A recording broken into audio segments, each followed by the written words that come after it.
हम अपना प्यार के दास्तान सुनावतनी। अगर जे रउआ सब प्यार कइले होखे तो जिंदगी में प्यार वही आदमी से करे कि जे भरोसा के लायक होखे, ना तो फिर हमरे लेखन रोवे के पड़ी आ दुनिया छोड़े के पड़ी, दुनिया छोड़े के पड़ी। रमिता रिकॉर्डिंग स्टूडियो चक्री बाजार।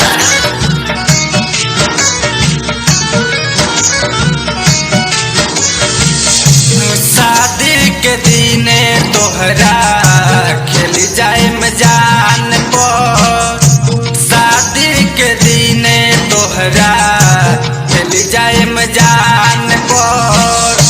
डोली में जाइबो तो जाइबो हम बयान पर, डोली में जाइबो तो जाइबो हम बयान पर। शादी के दिने तोहरा चल जाए जान पर, शादी के दिने तोहरा चल जाए जान पर।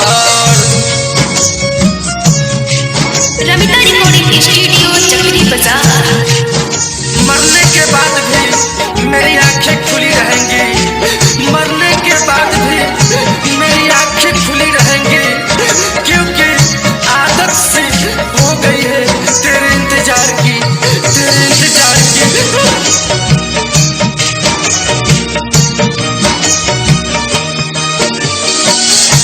हमारा से कोई से केहू उली तोहक छीन हो, बतिया पतोहरा होत नइखे यकीन हो, नइखे यकीन हो। हमारा से कोई से केहू उली तोहक छीन हो, बतिया पतोहरा होत नइखे यकीन हो। मरत रहनी मरिए जाई, ए हो करे जा, मरत रहनी मरिए जाइब तोहरा मुस्कान पर।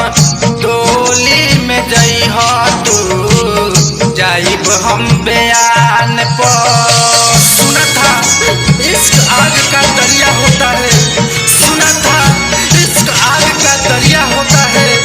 तेरा प्यार मुझे जला ही डाला, जला ही डाला। रमिता रिकॉर्डिंग स्टूडियो चक्री बाजार।